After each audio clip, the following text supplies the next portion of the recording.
자, 이 작품 어떻게 보았나? 옛날 어렸을 때 데스티네이션 1편을 보던 그 소년으로 돌아가서 봤던 것 같습니다. 주인공들도 유명한 사람들도 아니고 B급 공포, 고어물이지만 그래, 극장에서 보는 영화는 이랬지? 이런 생각이 들었던 그런 영화였던 것 같습니다. 명작은 아니지만 재밌게 봤고요. 즐기면서 본 작품이었던 것 같습니다. 좋아요, 구독! 자, 5월 14일에 개봉한 작품이고요. 원작이 있습니다. 2000년에 개봉한 데스티네이션을 원작으로 하고 있고요. 이 작품의 후속작 되겠습니다. 데스티네이션 시리즈의 6번째 작품이 되겠어요. 파이널 데스티네이션 6편이라고 생각해도 괜찮습니다. 자, 줄거리 가보도록 하겠습니다. 자, 줄거리는요. 자, 주인공 아이리스라는 여자가 있습니다. 아이리스는 남자친구가 선물이라며 꿈에 그리던 스카이뷰 레스토랑에 가게 됩니다. 여기 포스터에 나오는 이 스카이뷰 레스토랑에 가게 돼요. 너무 예쁘다. 나 가고 싶었는데. 너무 좋아해요. 하지만 작은 불운들이 아이리스 눈에 들어오면서 불안해합니다. 행운의 동전을 누가 빼가질 않나. 엘리베이터 문이 안 닫히질 않나. 5개월 정도 건설을 앞당겼다. 뭐 이런 말을 하지 않나. 너무 불안해합니다. 아니나 다를까 스카이뷰 바닥이 깨지면서 여기 바닥이 깨지면서 지지하고 있던 기둥이 떨어지는 사람들에 의해 구부러지면서 스카이뷰 안에 있던 사람들과 건물 자체가 붕괴되어 사망하는 대참사 사건이 펼쳐지게 됩니다. 영화는 여기서 끝날까요? 아니죠. 사실은 만난 적도 없는 할머니 아이리스의 꿈을 꾸고 있던 스테파니는, 그러니까 스테파니가 이 아이리스가 겪었던 일을 꿈꾸고 있는 거야. 이 악몽을 2년 정도 꾸면서 고통을 받고 있었습니다. 악몽 때문에 잠을 제대로 자지 못해서 학사 경고도 받은 상태예요. 눈만 감으면 펼쳐지는 이 할머니 꿈을 알고 싶어서 고향으로 내려가 삼촌을 만나러 갔는데 삼촌은 절대 얘기해주지 않습니다. 할머니 얘기는 그만해. 할머니는 미친 사람이었어. 그래서 아이리스에게 이야기를 꺼려합니다. 하지만 누군가가 알려주죠. 자, 그래서 할머니를 직접 찾아가 이 문제를 해결하려고 합니다. 왜 내가 꿈을 꾸나요? 라고 물어보고 싶은 거지. 그래서 처음 할머니를 만나게 됐는데 사실 스테파니가 꾼 꿈은, 이 처참한 꿈은 아이리스가 예지했던 모습을 본 것입니다. 그러니까 실제로 있었던 일이 아니라 예지했던 거를 또 본 거야, 스테파니가. 아이리스는 예지를 보고 많은 사람들을 구하게 됐다고 합니다. 자기가 그때 그 상황에서 예지를 꺾고 그것들을 실천하지 않기 위해서, 그러니까 대참사가 일어나지 않게 하기 위해서 막은 거죠. 그래서 사람들을 구하는 겁니다. 그 후로 갇혀 지내며 죽음에 대해 연구했다는 아이리스입니다. 아이리스는 계속 죽음이 올지 몰라가지고 계속 혼자서 갇혀 지냈던 거예요. 스테파니가 꿈을 꾼 이유는 아마도 가족에게 죽음이 다가오고 있다는 소리인 것 같다. 이런 말을 하게 됩니다. 그래서 이게 미친 소리라고 생각한 스테파니는 돌아가려고 하는데 아이리스는, 이 할머니는 자기가 연구한 이 노트를 딱 직접 전해주고는 직접 희생해서 죽음을 보여주게 됩니다. 죽음을 맞이하게 되는 거죠. 자, 이후에 바베큐 파티에서 삼촌 하워드도 사망을 하게 되자 스테파니는 죽음이 우리 가족에게 찾아온 것 같다며 가족들에게 설명하기 시작합니다. 스카이뷰에서 사망할 사람들이 아이리스로 인해 살아나게 되었고, 그래서 몇 년에 걸쳐 사망할 사람들이 순서대로 사망하게 되었으며, 시간이 많이 지나서 태어나지 말아야 될 사람들도 죽이는 방식이 되었다는 걸 깨닫게 되는 거죠. 자, 그래서 아이리스 할머니가 사망하고 다음으로 하워드 삼촌이 사망하게 된 것이었던 거예요. 자, 그렇다면 다음 나이 순으로 하워드의 첫째 아들인 에릭이 위험했는데 스테파니는 에릭에게 전화를 딱 겁니다. 에릭이 위험하지 않을까? 근데 전화를 받지 않는 거예요. 과연 아이리스 가족은 살아남을 수 있을 것인가 하는 내용이 파이널 데스티네이션 블러드라인 되겠습니다. 자, 작품 설명 드리도록 하겠습니다. 감독은 잭 리포브스키와 애덤 스타인입니다. 여기도 두 감독이 한 팀으로 보여져요. 잭 리포브스키 앤 애덤 스타인. 이전 필모를 보면요, 유명한 작품은 없고요, 좀 괴짜스러운 작품들을 많이 만든 감독인데요, 뭐랄까 만화 같은 소재를 실사화하는 감독이랄까요? 그런 작품들을 많이 만들었더라고요. 그나마 가장 유명한 작품으로는 2015년에 개봉한 데드라이징 와치타워가 되겠습니다. 데드라이징이 개봉했다는 것도 놀라운데 데드라이징이 개봉을 했었어? 한번 봐야겠어요. 예, 요거를 만들었다고 합니다. 자, 각본은요. 가이 부식이라는 작가와 로리 에반스 테일러 작가가 만들었는데요. 가이 부식이라는 이 사람은 아비게일, 작년에 개봉했던 거 있죠? 작년인가? 재작년인가?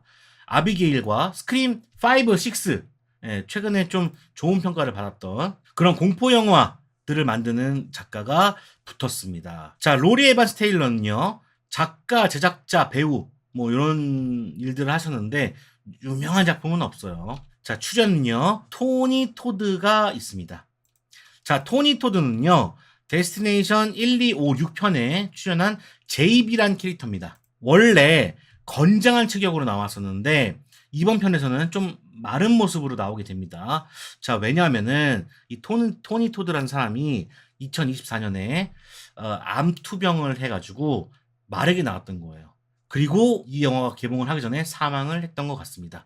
그래서 이번 작품이 유작이 되겠어요. 여기서 조금 스포일러를 할게요. 여기 나오는 제이비란 인물은요, 아이리스가 사망한 후 사망하는 인물이에요. 그러니까 예지를 껐다고 그랬잖아요. 그 예지에서 아이리스가 사망하고 제이비가 사망을 하게 되는 인물인데, 스카이뷰 모든 사람들이 살아나게 되면서 현재는 아이리스 가족들이 다 죽고 나면 다음 차례가 제이비로 예정이 되어 있었어요. 근데 영화에서 아이리스 가족들이 다 죽게 되고요. 엔딩 크레딧에 토니 토드에 대한 추모를 담아내게 되는데, 우연의 일치인지는 모르겠으나 진짜 제이비가 사망하게 되면서 신기하면서도 굉장히 안타까운 상황을 맞이하게 되었습니다. 그러니까 예지에서는 이 아이리스가 죽고 제이비가 죽는 거였는데, 실제로 이 영화에서 아이리스 가족이 다 죽고 그 다음에 제이비 역할을 맡은 토니 토드가 사망을 하게 되었다. 이게 참, 영화라는 게 참 우연의 일치인지 참. 자, 러닝타임은요 110분이고요 1시간 49분 40초 되겠습니다. 자, 이 작품은요 두 가지의 이야기를 담고 있습니다. 자, 첫 번째, 가족입니다. 이번 파이널 데스티네이션 블러드라인은요 1969년 스카이뷰 타워에서 살아남은 아이리스에게 죽음이 다시 찾아오게 되면서 아이리스 가족들이 죽음에 맞서는 이야기를 그리고 있습니다. 다시 한번 설명을 드리자면 1969년 스카이뷰 타워에서 참사가 예정이 되어 있었는데 아이리스가 예지를 꾸게 되면서 대참사를 막게 되죠. 하지만 죽음은 막을 수 없는 법, 데스티네이션이 그렇죠. 그러면서 예정된 참사의 순서대로 몇십 년에 걸쳐서 사람들이 죽어왔는데, 벙커에 숨어 살던 아이리스가 죽음으로써 태어나지 말았어야 할 아이리스 가족의 위기가 닥쳐오게 됩니다. 제목에도 블러드라인, 즉 혈연을 뜻하고 있죠. 그런 만큼 가족들이 힘을 합쳐서 죽음에서 살아남기 위해 고군분투하는 이야기를 그리고 있습니다. 자, 두 번째는 연계입니다. 시리즈의 연계. 이번 작품은 전 시리즈를 총망라하는 작품이라고 볼 수 있겠습니다. 어벤져스로 보면 어벤져스 인피니티 워, 엔드게임 되겠습니다. 아이리스의 노트를 보면요, 그 아이리스가 받은 노트 있잖아요. 할머니한테서 받은 노트. 거기 보면은 2편에서 등장했던 고속도로 연쇄 추돌 사건에 화물차가 등장하게 되고요. 다음 장을 딱 보면은 1편에서의 그 비행기 추락 사건이 나왔던 그 여객기가 등장을 하게 됩니다. 자, 그리고 이번 작품에도 토니 토드가 등장을 하게 되면서 총 4번의 시리즈에 참여를 하게 된 거죠. 거의 주인공격의 인물이라고 볼 수 있는데, 이 인물인 제이비가 2편의 주인공 킴벌리 코먼을 언급하기도 했습니다. 자, 그래서 여러 가지 작품을 잇는 6편이라고 볼 수 있겠는데요. 개인적으로 한번 추측을 해보도록 하겠습니다. 자, 틀릴 수도 있습니다. 제가 놓치고 간 부분이 있을 수도 있으니 아시는 분들은 댓글 달아주셔도 되고요. 그냥 재미로 들어주시면 감사하겠습니다. 자, 나무위키에 보면요, 영화 속 시간대는 5편, 1편, 2편, 3편, 4편, 6편이라고 나와 있습니다. 자, 근데 6편은 현재도 다루고 있지만 1969년의 사건을 조명하고 있단 말이에요. 그렇다면 제가 알기론 이 타임라인이 512 아니라 6, 5, 1, 2, 3, 4, 6편이라고 봐야 하지 않나 생각이 듭니다. 또 아이리스가 타임라인을 만들어 둔 것이 있거든요. 그 종이를 이제 나중에 쫙 모아 붙이는데 이게 다 연관성이 있는 것이라고 한다면, 여기에 나오는 죽음이 다 연관성 있는 것이라고 한다면 데스티네이션 시리즈는 스카이뷰 타워에서 죽음을 피해간 사람들의 이야기가 아닐까 추측이 됩니다. 그러니까 이 스카이뷰가 원흉인 거지. 자, 밝혀진 설정은 없는데요. 1, 2, 3, 4, 5편의 인물들이 직간접적으로 스카이뷰 타워에서 죽음을 면한 사람들일 가능성이 큽니다. 영화에서 메모들을 자세하게 볼 수는 없었지만 그게 맞다면 누가 한번 찾아봐 주시면 감사하겠습니다. 유튜버들이 이런 걸 한번 알아보는 것도 좋을 것 같아요. 이번 영화는 데스티네이션 시리즈 중 가장 중요한 시리즈였지 않나 생각을 해봅니다. 다 연관을 시켜놨으니까. 자, 세 번째입니다. 세 번째도 있군요. 세 번째, 인생을 즐겨라. 자, 데스티네이션 시리즈를 보면서 가장 궁금했던 것이 이 작품은 무슨 이야기를 하고자 하는 걸까 였습니다. 사실 다들 그러시겠지만 이 작품은 사람들이 어떻게 처참하게 죽는가, 어떻게 희한한 방법으로 죽을 수 있는가만 즐겼지 그 속뜻은 이해하기가 좀 어려웠습니다. 안전불감증만 더해졌던 것 같아요. 자, 그런데 이번 편을 통해서 이 작품의 속뜻이 공개되었죠. 자, JB가 그런 말을 하게 됩니다. 죽음은 막을 수 없어.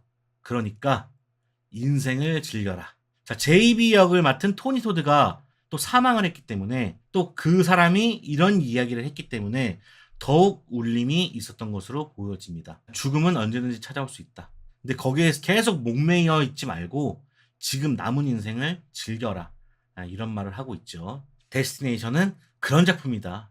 남은 시간을 소중히 해라. 자, 이 작품 어떻게 보았나? 옛날 어렸을 때 데스티네이션 1편을 보던 그 소년으로 돌아가서 봤던 것 같습니다. 주인공들도 유명한 사람들도 아니고 B급 공포, 고어물이지만 그래, 극장에서 보는 영화는 이랬지, 이런 생각이 들었던 그런 영화였던 것 같습니다.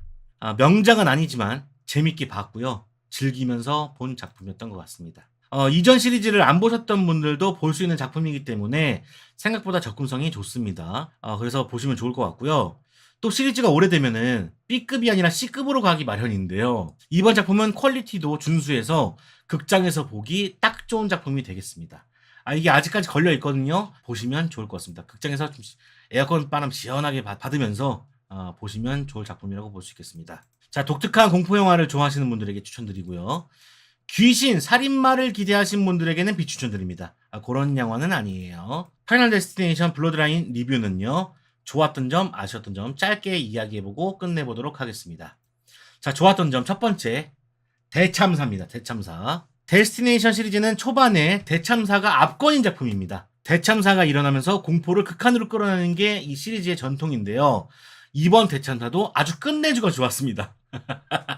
이런 얘기를 해도 되나 모르겠는데, 사실 이런 표현을 쓰면 좀 그렇죠. 제가 사이코패스 같은 느낌이 들어가지고, 그래도 한마디 하자면, 한마디로 시원시원하게 사람들이 사망을 하는 작품이 되겠어요. 특히 높은 고층 건물을 배경으로 이야기를 전개시키다 보니까 배경이 쫙 보이면서 시야도 트이고요. 또 거기서 보여줄 수 있는 여러 가지 위험한 경험들을 상기시켜서요, 공감대를 주게 됩니다. 예를 들면 모자가 날아간다든가 물건을 창밖으로 막 던진다든가 굉장히 위험한 행동이죠. 그런 것들이 나오다 보니까 공감대가 많이 있었던 것 같아요. 이 시퀀스가 압도적이다 보니까 관객들을 쉽게 사로잡을 수 있었지 않았나 생각을 해보게 됩니다. 자, 두 번째는 고어입니다. 이번 작품에도 사람들이 사망하는 장면이 거침없고 가차 없는데요. 정강이가 부러지는 건 기본이고요. 생각만 해도 너무 아파. 엘리베이터에 껴서 반갈죽이 되거나 반으로 쭉 김치 찢듯이 찢어지거나 낙하하는 것에 깔려 죽습니다. 자, 하다못해 이 헐리우드에서 금지로 여겨지는 이 아이의 죽음도 처참하게 보여줍니다. 사실 일반 아이가 죽는 거라면은 문제가 많았겠지만 여기에서 죽는 아이는 거의 빌런이에요.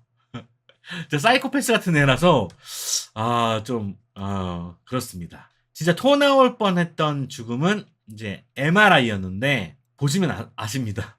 MRI 그 죽음은 너무 잔인해서요, 소리를 질렀어요. 진짜 그런 거 있는 것 같아. 사람이 접히는 게 있잖아요. 이게 우리도 이렇게 팔이 안쪽으로 접히잖아. 바깥쪽으로 접히면 아플 거라는 게 보이잖아. 근데 여기서 반대로 접힙니다. 너무 잔인해.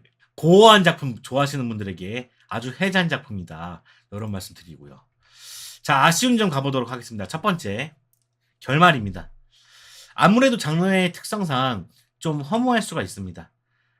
죽음은 무슨 짓을 해도 피해갈 수 없다가 큰 규칙이기 때문에 해답을 원하는 사람들에게 아주 희망 고문 같은 작품일 수 있어요. 해답을 주지 않아. 이번 작품도 엔딩이 대차게 허무한데요.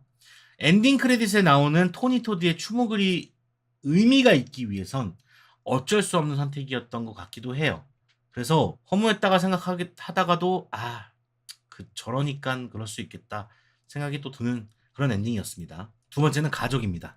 이번 작품은 한 혈통이 당하는 이야기인 만큼 가족들의 사망이 있다는데요. 가족들이 사망했음에도 불구하고 이 감정선이 더 깊어지지 않는 게 좀 이상하긴 합니다.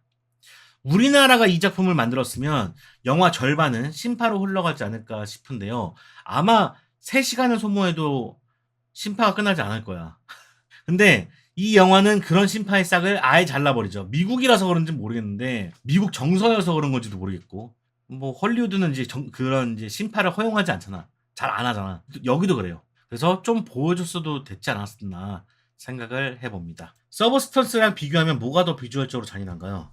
이게 더 잔인하죠. 서브스턴스는 이제 모습이 그렇게 변하는 건데 이거는 내가 원하지 않던 걸로 변하게 되니까 남에 의해서 어떤 기계에 의해서 그렇게 되는 거다 보니까 잔인함은 파이널 데스티네이션이 더 잔인하지 않을까 생각을 해봅니다.